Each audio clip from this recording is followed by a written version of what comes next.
Welcome to the Black Business Matters Expo, powered by the Afro.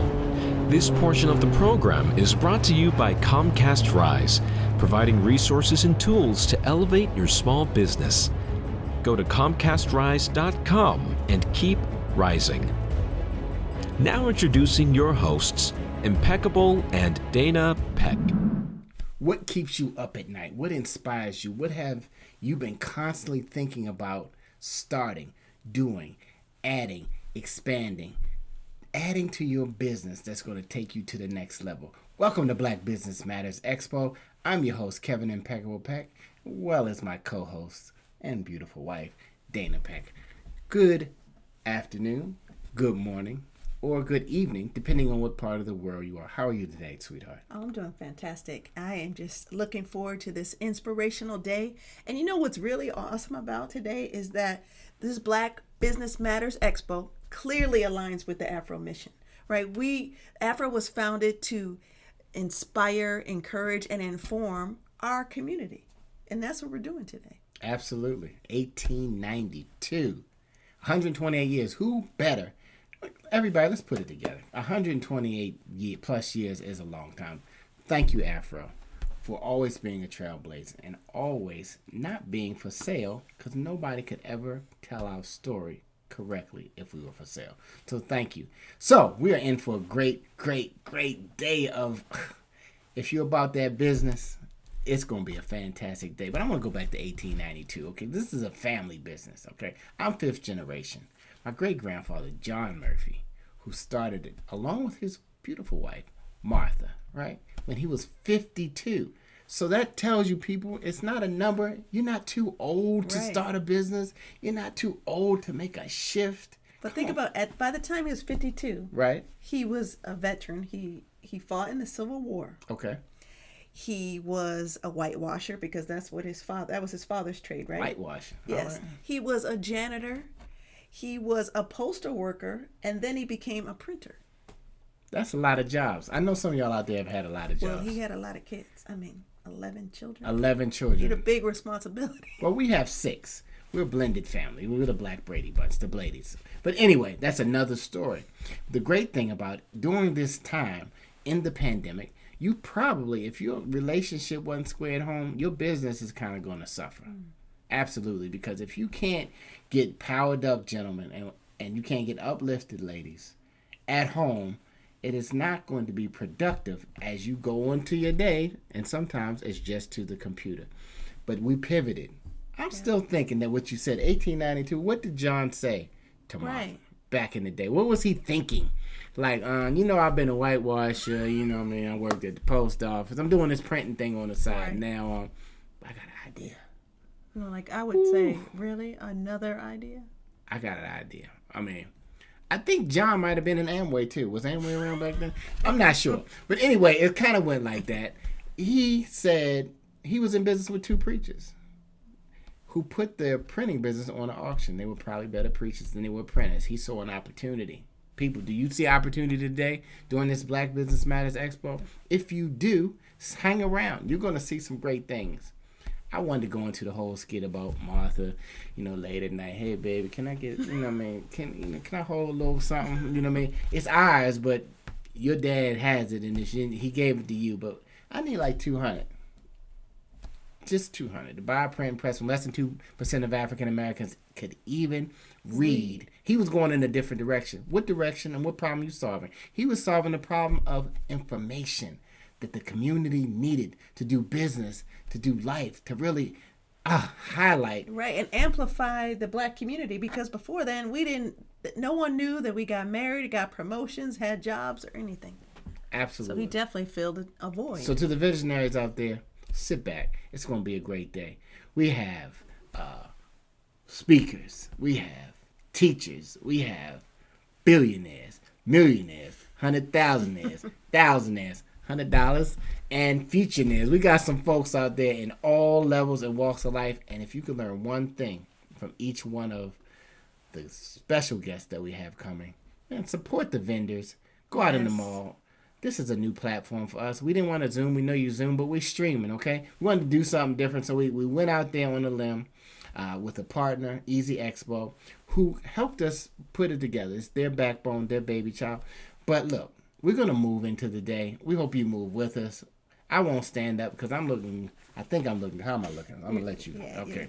From the middle up. If I top down, I got all B-boy hoop stuff on. But anyway, we're going to keep moving. I'm going to introduce Dr. Draper, Dr. Tony Draper, the CEO, which also happens to be fourth generation, and my mother, to the stage to welcome us to this occasion. Thanks again for stopping by. Tune in. If you can't stay the whole day, come back and watch the replay and visit the vendors. Go to theafromall.com if you want some Afro paraphernalia. And who's calling me? I think it's my mother. She said I'm going on a little bit too long. So anyway, everybody, put your hands together for Dr. Draper. Good morning. Thank you, Kevin, for that introduction. As Kevin said, my name is Frances Murphy Draper, better known as Tony, and I am privileged to serve as the CEO and publisher of the 128-year-old Afro-American newspapers, which was founded in 1892 by my great-grandfather, John H. Murphy Sr., with seed capital from my great-grandmother, Martha Howard Murphy. This first Black Business Matters Expo is one that I am certain you will not want to miss, not one workshop, not one keynote speech, not one vendor. And so we are excited about being able to bring this to you today, especially given that Robert Smith is with us, and we're giving an award to Eddie Brown. Our mayor is with us, Calvin Butler, chair of Greater Baltimore Committee. Our sponsors, we thank them. We thank our Afro team, led by Lenora Housey, Kevin Peck, and Dana Peck. And we give a shout out to Graybo. And so visit the vendors, enjoy the workshops, do like I'm going to do, take a lot of notes, make lots of contacts. And I hope and pray that your businesses not just survive, but that they thrive. Yes, in the middle of COVID, that your businesses thrive and go to the next level. And for those entrepreneurs who are here today and you're thinking about starting a business, I hope this will jumpstart your business. Again, thank you for being with us today, and enjoy the Afro's inaugural Black Business Matters Expo. Thank you for that amazing welcome, Dr. Draper, Pastor Tony, or I can say Mom. Dana?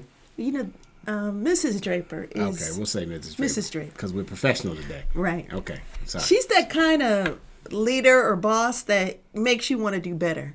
And, speaking about leaders, we are so excited to have Mayor Brandon Scott with us today to bring greetings. And, with his platform to end violence and instill more confidence in the city's government, it's an exciting time, right? Man, it's amazing. Brandon, congratulations again for being not only the dopest, the youngest, and the baddest mayor, but you also just happen to be African American too. And we're so proud and we're glad that you're joining us on the first annual Black Business Matters Expo. Hey, it's Baltimore City Mayor Brandon Scott. I'm excited to be here for the Afro's first ever Black Business Matters Expo. I wish that I could be with you all in person to celebrate and learn from our incredible Black businesses. We know that Black businesses in this country have been overlooked and underappreciated for centuries. But I'm honored to be here with you all today in the spirit of connecting our Black businesses with the essential resources they need and deserve. I want to thank you all again for having me. I look forward to the outcome of this expo and seeing our Black businesses grow and thrive into the best that they can be. Welcome back to the BBM Expo. That is Black Business Matters. Black is beautiful. Black is on purpose. Black is outstanding. Black is luxurious. Business is how we get it done. We solve solutions. Anyway, right. I'm excited. I'm glad you're here, whether you're streaming in on your laptop, your desktop, or your smartphone, or if you're just sharing it with somebody else, or if you're really high tech, you're streaming it in the cloud, in a hologram, however you're thinking about it, however you're getting this information, welcome back. We're excited for the day. Next up, we have remarks from a remarkable, I'm going to call him a young man, Calvin Butler Jr. Tell us a little bit about Calvin. Yes, so Mr. Butler is the Senior Executive Vice President for Exelon, and also the CEO of Exelon Utilities. And I understand, although he's based out of DC, his heart is still with Baltimore. And did you know that through an organization he founded, I think it was called Touchpoint Baltimore, he has created about 3 successful nonprofits. So I'm looking forward to hearing what he has to say. Absolutely. I'm tuning in. I hope you're tuning in. And you're not part of the Afro family, so if I call you by your first name, it's nothing personal. I know you're a boss. You are a boss. But everybody, please help me welcome Calvin Butler Jr. I'm so glad to have been invited to speak to you today. As you know, I'm the CEO of Exelon Utilities, the largest regulated electric and gas utility in the United States. In this region, we own both Pepco and BGE, in addition to 4 other utilities. We're part of the Exelon Corporation, which is publicly traded and has about 10 million customers. Our mission, quite simply, is to power a cleaner and brighter future for our customers and communities. At my core, serving the community is really what I'm passionate about. It's what drives me. And I know that's also what drives each of you. Black-owned businesses and entrepreneurs are truly the heart of our communities. You provide people with a sense of purpose and a means to support themselves and their families. Your presence is vital to the health and well-being of our communities. You bring life and energy into our neighborhoods, making them vibrant places to live and work and raise our families. You are the essence of what a successful community looks like. The businesses you've built have resulted from innovation, creativity, and entrepreneurship. You thrive on a challenge, which is good because the changing needs of today's customer offers us all a large challenge. Today's customers, as you know, want more investment in social issues, more investment in uplifting the communities we work and live in. They want products or services, and they want solutions. For those of us business-minded people who are interested in problem solving, this is a fulfilling time as we strive to meet the needs of our customers and communities. It's forcing us to be more creative than ever before, more thoughtful than we've ever been. To that end, I think those of you at this expo are uniquely situated to help uplift the communities we serve. Whether you're a veteran-owned business or an emerging entrepreneur, you're here today and you are more than equipped to show up, be competitive, and achieve the kind of success that means prosperity for yourselves and your employees, and also a better Black community overall. As we all know, many Black communities suffer from high rates of unemployment and higher rates of poverty than the national average. Our communities also tend to suffer from racial disparities in high school graduation rates and access to post-secondary training or educational opportunities.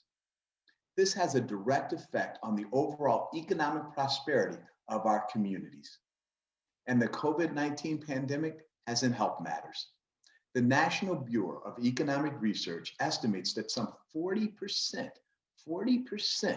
of Black-owned businesses might not survive the economic downturn brought by this pandemic. And so I'll leave you with a challenge and to think about your unique role in our community, especially during these difficult times. Think about your workforce, not just who's on staff today, but who will be there tomorrow and who should be there but isn't. Think about how you take what you've worked for and invest back in the neighborhoods and people and causes that need you most. Think about how you can both hire the problem solvers of tomorrow and be the problem solvers our communities need today.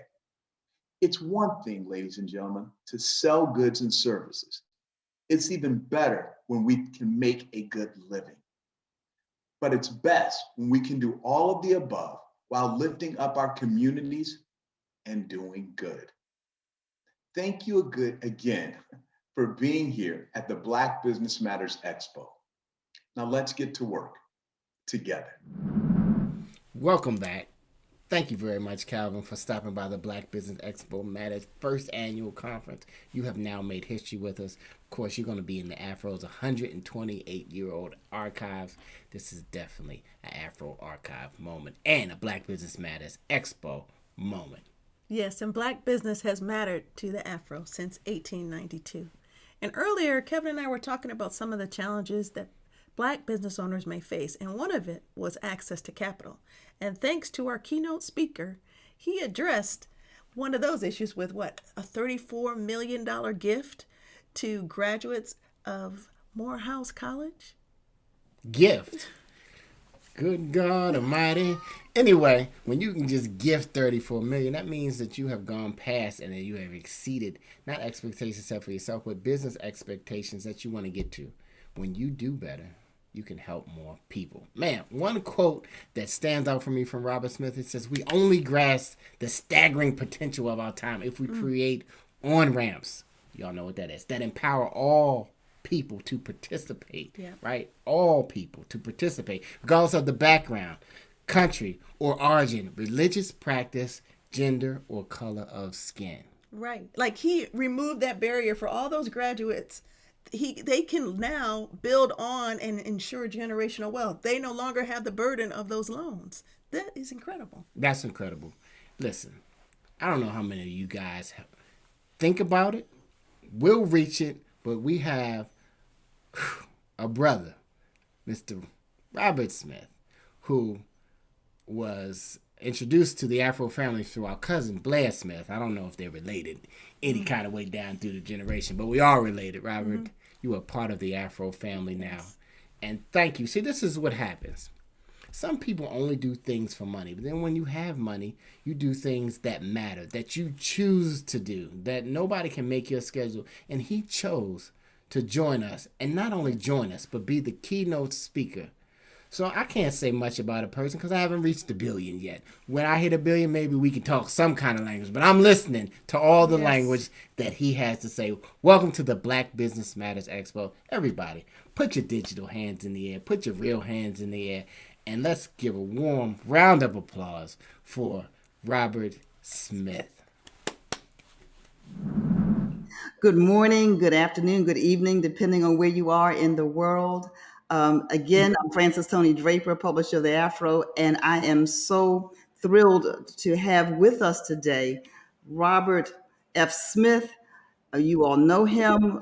He is our speaker for this morning. But we decided rather than just, and I'm sure he would be glad to do it, just to have Mr. Smith, and I think he prefers to be called Robert, I believe, rather than have him just talk, that we would have a fireside chat of sorts. And so I'm going to ask a couple of questions. Take your time. There's no rush. You have as much time as you want. That's the beauty of a virtual platform. And so let me just start, first of all, just by saying how much you mean to not just the African American community, but to the community at large, but especially to the African American community. I've got grandchildren who know about you. I have a granddaughter who's interested in tech, and she says, "Do you think when I grow up I can be like Robert Smith?" And I said, "Of course.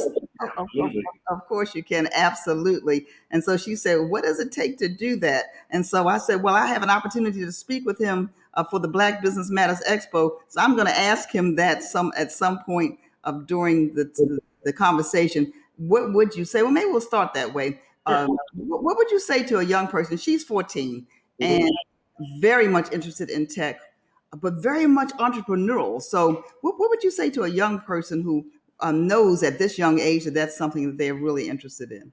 Well, thank you, Tony. Thank you for inviting me to this expo. I think it is even more essential that we not only have this expo, but others like it to continue to foster productive connectivity to drive forward the economic opportunity for African Americans in this country and frankly in this world.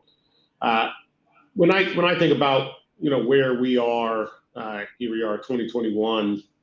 A few things that are happening that are really affecting your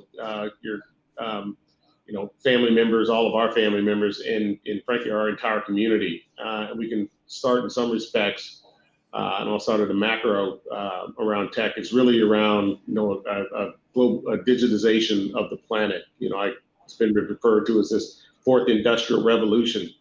And what that really means is every business is becoming digitized, and it's going to be not just important that they do it, but essential that they do it in order to survive. We know that this pandemic has brought forward a new way of doing business for a lot of people.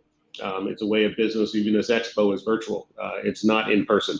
And there will be a time when we will be able to gather again in person to interact and conduct business, but it's going to be more of a hybrid model in that context.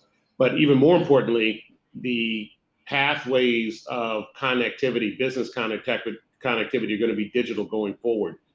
And the reliance on digital infrastructure is going to be even more accelerated in order for businesses to survive. When I think about our young people, one of the most important things that they must do is become computer literate, understand not only how to code in some respects, but why coding is essential. And look, they may not all become expert coders, and that's okay. You don't have to be. But what you have to understand is a digital interface that is going to pretty much dictate the way that we engage with each other, the way that businesses engage together, and the way that communities and frankly countries are going to engage. Even I'll call it any job that you will now probably embrace over the next 10, 20 years on the one side will have to have some digital interface on the other. And if you are looking to be a business owner, which I hope everyone is encouraging their children and grandchildren and nieces and nephews and cousins and neighborhood to be, they're going to have to understand that they will need to have a digital infrastructure to support that business in order for it to be effective. I like to use a couple of statistics. A small business, if they implement even some of the more rudimentary software, business software, what we're seeing is over a 900% return on investment. So even if it's scheduling software to make your schedules more efficient to bringing people in and out of your business, or if it is accounting software or bookkeeping software or online retail or e-commerce platforms, it creates massive opportunity that you cannot stand back and say, oh, I don't know about this computer thing, let me not engage in it. It's essential for your survival, because if you don't, you're going to get absolutely overrun by those who embrace digital technology and its capabilities much more aggressively. It will be, in fact, I think this, digital technology is on 24/7, 365. And so in many cases, you can sell more things on accident with a digital platform than you can kind of, manning a booth or a storefront. So I would encourage all our young people to become digitally literate on the one hand, and then figure out what products, services, or solutions that they're going to develop that are unique in the marketplace and offer them on some form of digital platform. Thank you so much. Yes, I will pass that along. Thank you. I've heard you speak a couple of times, and I've heard you talk about the progress that you want in communities of color. You talk about food deserts and technology deserts and health deserts and financial deserts. Can you tell our audience why this focus is so important and how the Black business community can play a part in eliminating these deserts that are really all over the place? Sure. And I know I'm speaking to an audience that knows what I'm about to say. To a great extent, since this country's founding, Black Americans, we've suffered over 250 years of slavery, 90 years of Jim Crow, 60 years of, separate but equal. And the fact of the matter is the wealth gap is the thing that's really holding us back. And our community has been starved, deprived of critical resources that we need in order to thrive. One of the most important elements, of course, is capital, and getting capital into our community. 70% of African-American communities don't actually have a branch bank located in their community. Well, if you don't have a branch bank, or if you don't have banking capacity in your community, how does a small business person even get a loan? How does the person get a mortgage to buy a house? How do you use that asset to send your children to school like so many other Americans have access to. You can start thinking about all the, from the Homestead Act to the Southern Homestead Act, to redlining to, on down the road, the misallocation of the GI Bill for our soldiers who returned who didn't have access to some of the benefits that the United States government said they were going to provide. And so, the way I think about it, like all things is, Maya Angelou says, when someone shows you who they are, the first time you should believe them. And so what that tells me is we need to be, as Black business owners, very thoughtful in helping our community expand its opportunity set. I have the good fortune of what I've been able to do and the relationships that I've been able to create over 20, almost 30 years is to try to influence the bringing of capital solutions into our community through leveraging relationships to try to build out our community development financial institutions, or minority depository institutions, because I think once we get capital into our community that is accessible, that's accessible by leveraging the relationships in the community by quote unquote the banking organizations, and B, by technology in leveraging that, it will create that flywheel effect of not only recirculating dollars, but increasing the velocity of those dollars and increasing the quantum of those dollars in our community. And then we can start to address a lot of the ills, which are, often start with just basic employment. But, in our community, if you've got small businesses employ more people than large companies. And we just don't have the number of small businesses that we need, but a lot of them don't have the capital to hire 1, 2, 3 people or hire another intern or whatever it might be. And so that starts to create, I call it the opportunity desert, which creates, some of the other deserts that then start to proliferate. And when you start to build out, and I'll give you one example, beyond banking, technology and broadband, if you start to implement broadband solutions into our community, which I'm highly focused on doing with some of the biggest telcos, et cetera, you then have the ability to deliver distance learning capacity. So irrespective of whether you're in COVID or not, our children will have the ability to learn at night. We all know that many of our school systems are delivering inadequate education for our kids to be highly successful in an ever advancing world. But if we have, which we have, there's curriculum and technologies out there that parents and community leaders can use to deliver a higher quality educational supplement to our young people. But you need broadband often to deliver that. And if you deliver broadband to a neighborhood, you can deliver higher educational services. You can now start to deliver telemedicine and to help our folks who don't have access to those sorts of solutions.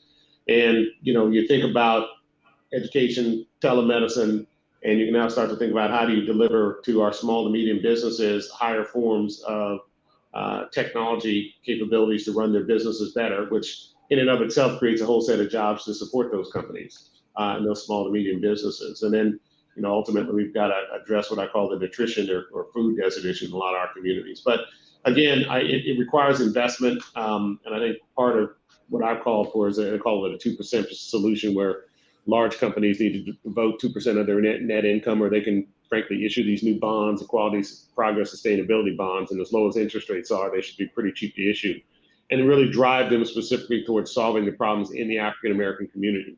And if we do that and really put our effort toward it, it will be a massive change of economic uplift for our community, and it's something that the business leaders can do, irrespective of whether the government participates or not. I'm hopeful that the government will do some things about it, but like all things, I'm looking at 400 years of history, and I'm not quite sure that I've got complete confidence of getting it right without the public, without the private companies, pushing, cajoling, and partnering with them, which I'm excited to do. Absolutely, absolutely. Thank you so much. It's a snowball effect, and you talked about the importance of education and delivering that through broadband and making sure everyone has access. I understand that in fact, I've heard you speak about your Student Freedom Initiative that you started, and your focus on student debt. You've talked about it some, alluded to it, because that's another desert of sorts. But can you explain why that's such a crucial issue in our community? Sure. One of the things that we discovered as we were, paying off the class of 2019 and Morehouse student loans. First of all, it's just, it's a monumental task to get that done effectively so that it doesn't create a burden for them. But we've got that all completed, thank goodness. And just before COVID hit, but which was great for those young men and their families. But one of the things we discovered is about 60% of African American wealth goes to servicing students. Now, when you think about that, it's just atrocious, right? We often work so hard to get our first generation, sometimes second, but into college, then we're taking out loans and mortgages if we have houses, and the students are taking them on, the parents are taking them on, the grandparents are taking them on. And often, we get hired into jobs we're making $75 to $100 less than a white counterpart, and we end up with almost $10,000 more in student loan debt. And it takes so long for our students to pay off that debt before they can actually start to create wealth for their families, which was the whole reason we actually sent them to school, is to actually, improve their station in life and hopefully improve further generations' opportunities. Well, in analyzing that, we said, that's a big problem. And it'd be great if one day, folks say, hey, listen, all HBCUs are now free and, our students have no student debt. But, I don't see that in the near term. And so the solution that we've come up with is called the Student Freedom Initiative. And in essence, what it is, I call it recirculating dollars. We're going to charge this with $500 million. We then can use some form of leverage to expand that. But then what we can do is any student who's going to one of the HBCUs that is part of the program can borrow money from this program. And at certain levels, as you graduate and you go work in, places like my company or, Microsoft or Google or any of those sort of companies, and hopefully you're making a lot more money, you're actually paying it back at accelerated rates, but it's actually a lower cost than what would be a Parent Plus loan. But you're not paying it back to the federal government, which is where most of the student loan dollars go. You pay it back into this fund, which then recirculates to the next generation of African American students. If, however, you're one of these students who take this loan and you decide that it's important that you become a teacher in your community, which is critically important, both of my parents were teachers, and you're making below a certain threshold, you actually don't pay it back at all. You stay in that profession for 20 years, you have now satisfied your obligation because you have given back to our community in a meaningful way. And we think that Student Freedom Initiative will be a way for us in our own community to support our own kids in gaining the education they need to move forward in this digital economy with highest quality education, but not have the burden of student loan debt eliminating their ability to create wealth in their families. Again, I think this whole issue around creating wealth in the African American community is an essential thing that we need to take on in our generation. As you know, Dr. Martin Luther King actually went to the March on Washington with that in mind. He went to go cash a check. Everybody remembers the, I have a dream part of the speech, but the first part of the speech was we're coming to cash an economic check. Okay, that has not been cashed, it has been currently unfulfilled. And that's part of what I think our generation now has to take on is we have to get economic uplift into our communities.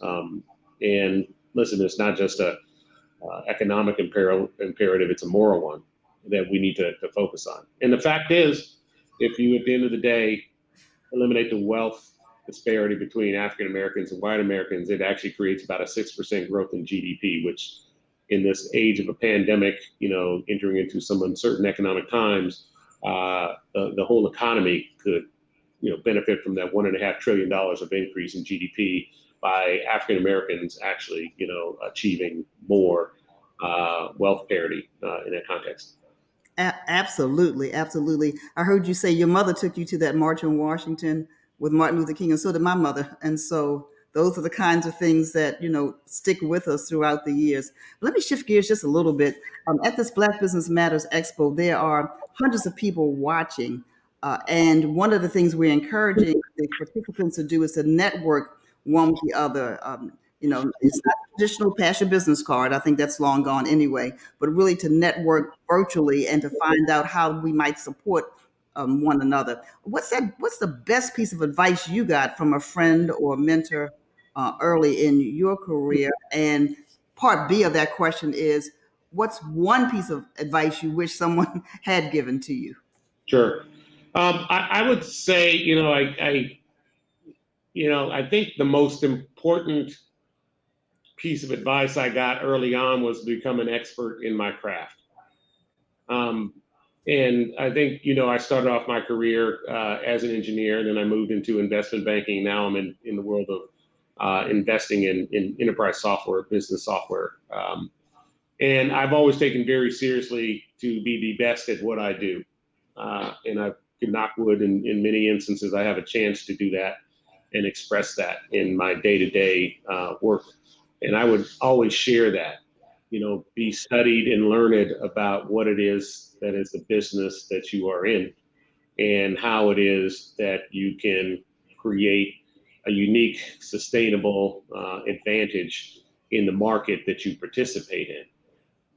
And, always focus on maintaining that, I could use the words kind of product superiority or execution excellence. Some cases, you may have a commodity product, so you have to focus on execution excellence, and that might be product service, or that might be service, delivery, or customer service relationships, or whatever it might be.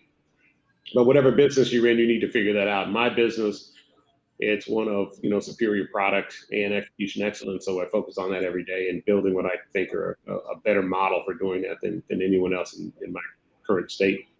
Early on, again, I grew up as a son of school teachers and then as an engineer, and didn't really understand, call it the importance of getting the right sort of, call it kitchen cabinet of advisors around you. And I'm not just talking about your friends, but really people who are skilled. So each of you people should have a skilled lawyer, a skilled accountant that you have cultivated a long-term relationship with, even at a young age, that you can rely on, who can help give you some perspective about things you should do or not do as you think about moving forward in your task as an entrepreneur. And many of us, we don't necessarily reach out for that. We kind of plow forward. But that's a piece of advice I wish I would have received earlier, is to build and cultivate that, call it kitchen cabinet of those sorts of skilled advisors who have some reliance on in business. Absolutely. I agree with you with that 100%. And sometimes we don't know to do that. And sometimes we don't know who to go to. Right. And I think that kind of gets to the point, Tony, of saying, okay, what we need to do is just, besides just passing business cards along, start to think about, okay, what are the, 2 or 3 or 4, call it elements or skills that you don't have that would be helpful to your business. And if you're one of those people in those skilled roles, a lawyer, accountant, et cetera, you should think about, how do I contribute to my community of entrepreneurs? Mm-hmm. And, you asked it at the top of the call, I can't remember if we recorded then, but, and asked about, what can we as Black businesses do to help? And it is actually, share not just that information, but if you are, Black accountant, and maybe working for one of the large firms or whatever, you should take some of your time on the weekends and find African-American entrepreneurs and offer sets of services or advice. Same thing in a legal profession. And, same thing if you're an IT person, and say, okay, how can I help this small, African-American business in my neighborhood either get their system up and running or keep it running, or find the right people who can do that for them in a way that gives them some reliability on how they're going to approach the market. And I think that's a big part of being a part of a community that we need to focus on. I always think about, what kind of your highest and best use. I'm just on with a group of African-American men this weekend who run, funds, similar, combined, et cetera. And so we said, what, the right answer for us now is to think about, but to create a group that we'll administer, will capitalize in the right way And we got to figure out how you do it legally and all that, but sit on the boards of this to now use that to help that next generation of fund managers, because we're all now getting gray in the hair and all that sort of stuff. And our business is, for the most part, if you think about it, and we're in private equity or et cetera, there aren't African-American buyers of these businesses, and it isn't the type of business you can necessarily pass along to the next generation unless kind of your next generation is kind of already moving in that they either likely get sold, and it's likely going to be sold to a non-African American, right? So then here's a massive amount of don't get me wrong, the wealth will convey into our families in some respects, but that opportunity platform, that knowledge might then get lost. And so part of it is, okay, how do we now create the next level below to help fund these 20, 30, 40, African-American growth equity, venture capital firms that are kind of forming now, and start to convey that knowledge as the elder in this space to them.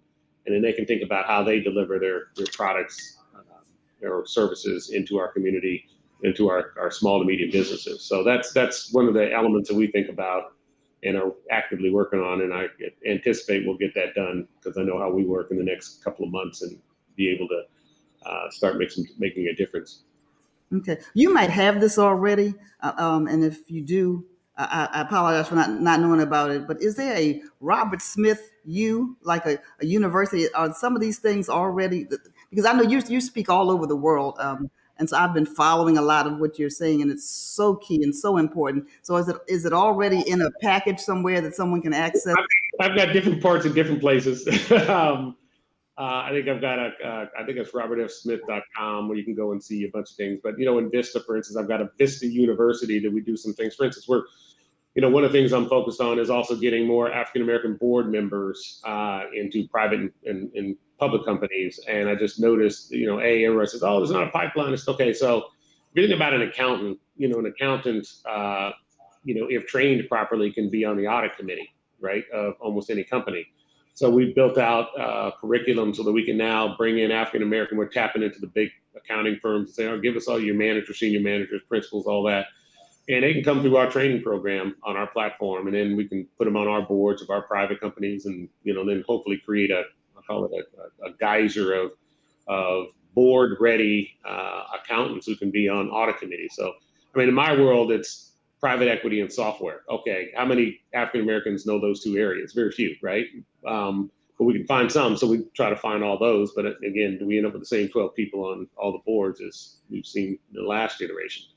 Or do we train a whole new cadre who can now provide very specific roles? You don't necessarily need to know everything about private equity or software. You just need to know about, revenue recognition, and we can train you on that as an accountant, and you can now go serve as an audit committee chair or on a private board and maybe in a public board. So those are the sorts of things. But we've got some platforms out there that I like to deliver.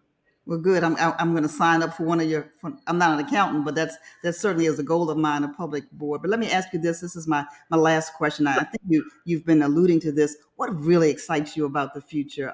What positive changes are you most hopeful will come out of this specific moment in history? This is a unique moment, as you already know, in history.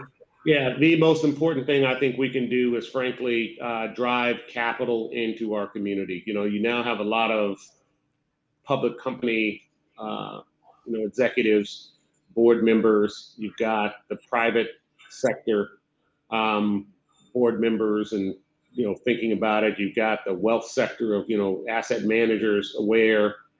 This is the first time that everyone's kind of aware of the plight that we've been undergoing in this country, and realize that capital can solve it. And many of them have the tools, not just the capital, but the tools of technology that can eliminate a lot of this disparity. So what keeps me most hopeful is I see efforts from the Business Roundtable, from the World Economic Forum, to the words I'm hearing now, and this administration, that they view this as a priority. I have multiple conversations with Senate Majority Leader Chuck Schumer about this, as well as other members of Congress, that I am hopeful that we will get a lot of this moving forward to actually change the economic trajectory of our community. So that's what I'm hopeful about. Thank you so much. I have enjoyed this conversation with you on today. Thank you for just taking the time out of your busy schedule to stop by the Afro's inaugural Black Business Matters Expo. And we will, we'll post your website so people will know how to access some of the information that you mentioned on today. So thanks for joining us. My pleasure. If you get a chance to stop by any of the workshops, please feel free to do so. I sure will. And thank you for inviting me. It's a pleasure. And again, I'll look forward to continuing to be more helpful to your group of readers as well. Thank you so much. Take care. Take care. All the best. Welcome back, everybody. I'm your host, Impeccable, with my beautiful wife, Dana Peck. We are the Pecks, in case you see us out on the street. We're one of the power couples in business working with the Afro. Yeah, you said, who called you a power couple? We did, because once you put in your mindset of who you're going to be as a person, as a brand, and as a company, then it begins to actualize. And then you realize, and it manifests to where you're going. That's so right. Anyhow, you were nudging me backstage, and I was like, let's talk about some challenges. As I said, nobody really wants to talk about challenges. And you said, well, what do you think are the top 2 challenges that entrepreneurs face, particularly Black entrepreneurs? Number 1, money. That's yes. Access to capital, yes. Number 2, a challenge, hiring your family. I'm just kidding. No. Hire your family. Some of them are going to be all right, but some of them are just going to come on because they see you being successful and they want to just hang on. And, I'll get in the suitcase. I'll do whatever you... No.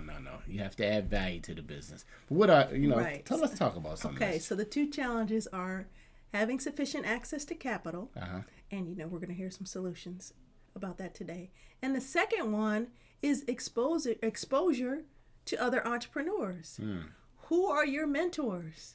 Who's going to help you lead the way for your various industries? And today we're going to hear this nugget from Eddie Brown with Brown Capital, who has really dedicated his life in mentoring others. And, I encourage you to go to afro.com to read a feature story about him.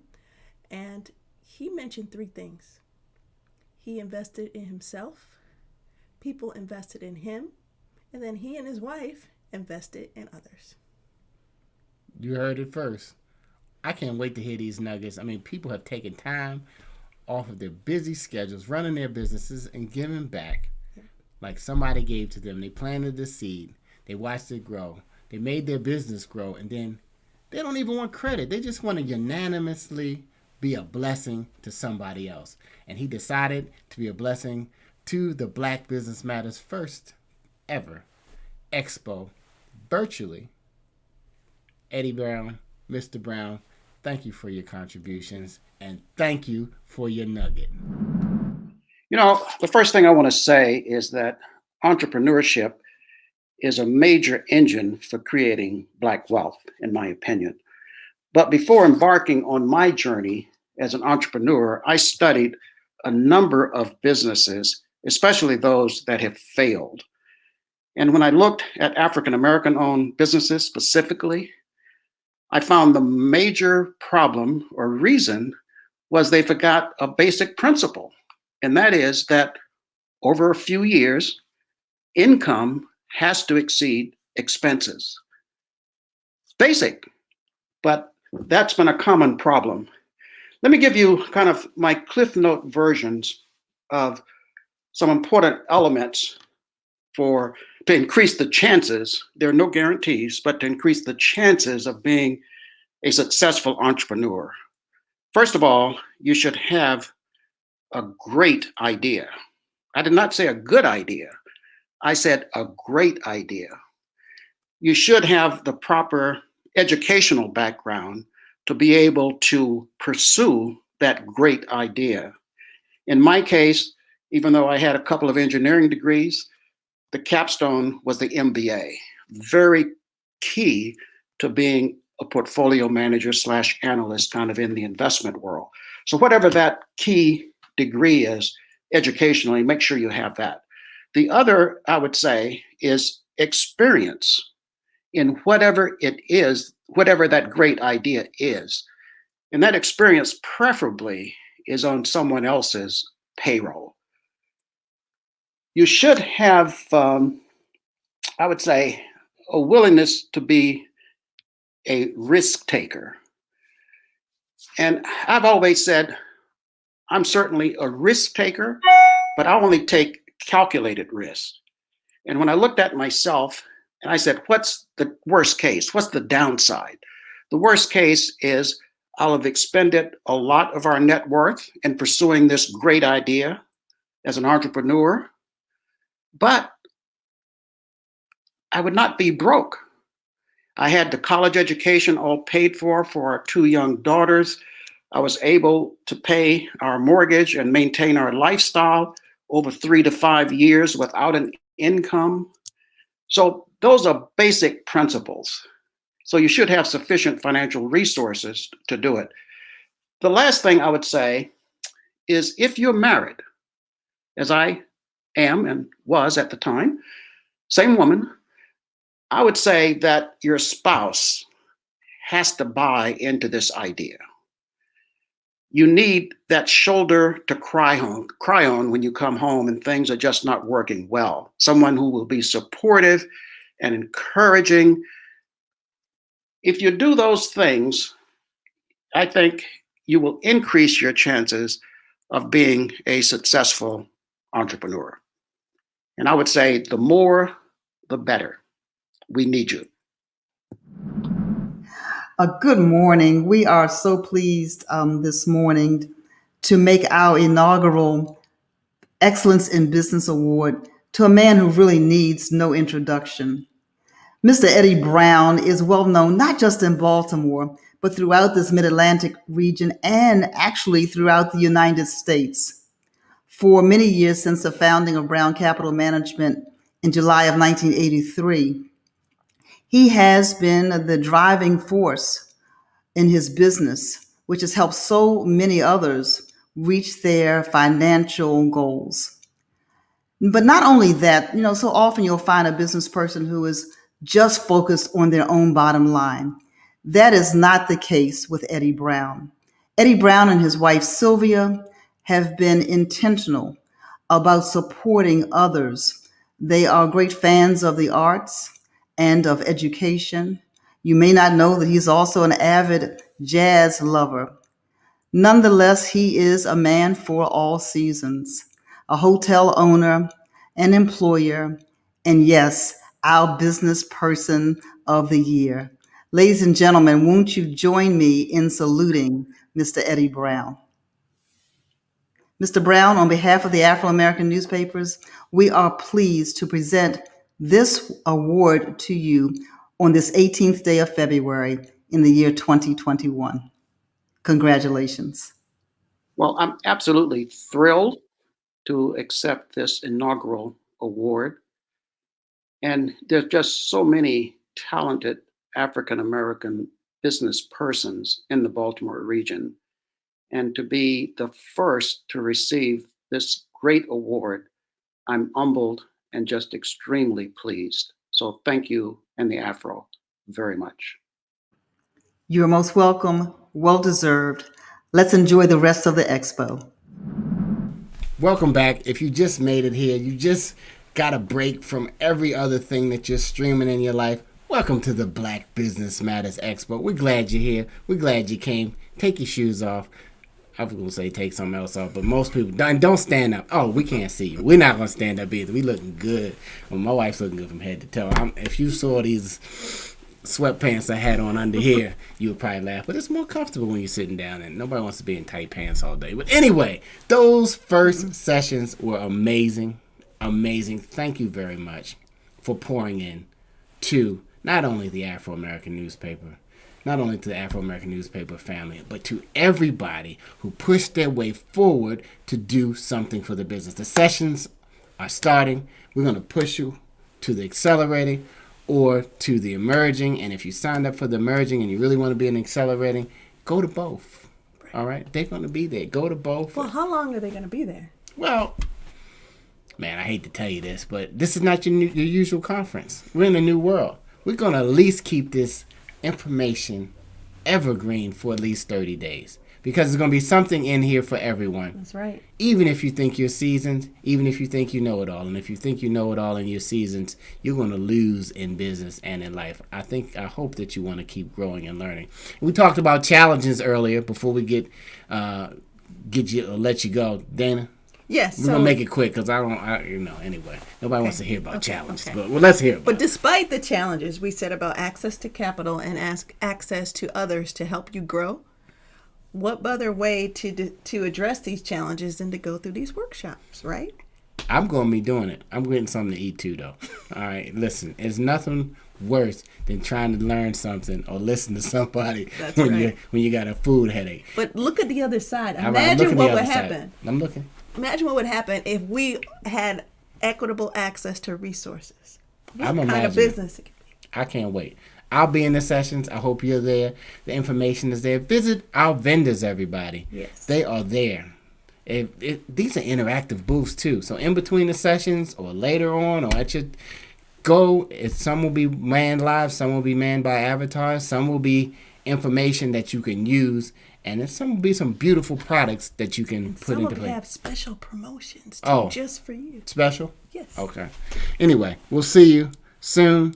And again, welcome to the Black Business Matters Expo. Thank you for tuning in to the Black Business Matters Expo. Now, let's go further. Select the emerging or accelerating track video on your right-hand side.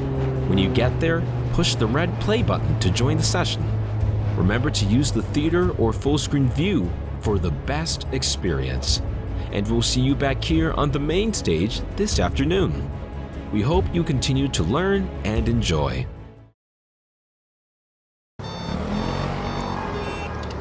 Businesses are largely in COVID. Small businesses have been almost twice as likely to shutter. Disproportionately so. More than half of Black business owners struggling to obtain federal paycheck protection. Joy back into the community. On African Americans. You know, somehow we always find a way to rise. To the blueprint builders, to the backbones of every block, to the late-night legends and the pioneers of legacy, for the curators of the culture, for the family franchise, and for generations to follow. You might fall, but never fail. Keep rising, keep rising, keep rising. Apply today for a variety of business, marketing, and tech makeovers on us to help your rise. Black communities have historically faced discriminatory lending practices that have impaired their trust of banks and their ability to grow wealth. Through programs like Advancing Black Entrepreneurs, we're giving owners the tools and advice needed to prepare their businesses. Our curriculum covers a variety of topics, including how to protect your cash flow, reduce expenses, maintain vendor relationships, and more. We've joined forces with the National Minority Supplier Development Council, the National Urban League, US Black Chambers, and Black Enterprise to launch this effort to help us connect with Black businesses nationwide. This initiative is as intentional an effort that I've seen from any financial services company to address those long-standing Black American problems of income inequality and the pervasive, persistent racial wealth gap. If you look at the Black community, our opportunity to grow our economy starts with small businesses. If you ask any business owner their number one concern, they will say access to capital. But if you ask a Black business owner, they will say their number 1, 2, as well as number 3 concern is access to capital. For us to move forward with Black entrepreneurship, it's important that we have the necessary resources to make our businesses sustainable and successful over time. These businesses need to marry themselves with larger entities so that they can have that foundation of growth and grow to size and scale. But that can only happen if we create sustainable models for growth so that these larger entities can then in turn beget more businesses. There's that old African proverb, right? If you want to go fast, you go alone. If you want to go far, you go together.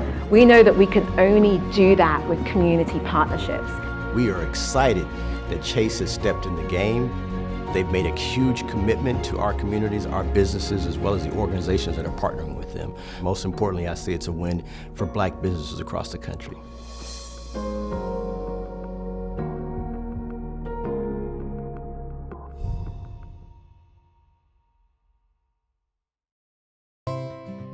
I think the biggest thing with COVID's been tremendous uncertainty. When COVID-19 first happened, it was a pretty scary time because I wondered how was I going to pay my employees. When the stimulus bill came out and we heard about PPP loans, it seemed to be this great beacon of light that we were going to be able to survive the pandemic. First call I made was to M&T Bank. During this time, I talked to other business owners, my friends, that had no idea where to even start. I mean, I never had the anxiety of who should I call. We all came together to really make sure that we were doing everything we can to help our small business clients who really were looking for this as a lifeline. I felt a personal obligation to every single customer. If I could just get one more loan process before I went to bed very late at night, that customer was going to be extremely grateful. Being able to keep my team employed is just, I can't tell you. I'm actually getting a little emotional because it's huge for them to still be able to get a paycheck from us. I have to give just a huge shout out to M&T Bank. Knowing that you all have our back, that is just such an incredible feeling. Congratulations to Eddie C. Brown, first recipient of the Afro's Carl J. Murphy Excellence in Business Award. Read our featured story on Mr. Brown at afro.com. Thank you to our sponsors. We could not have done this without you.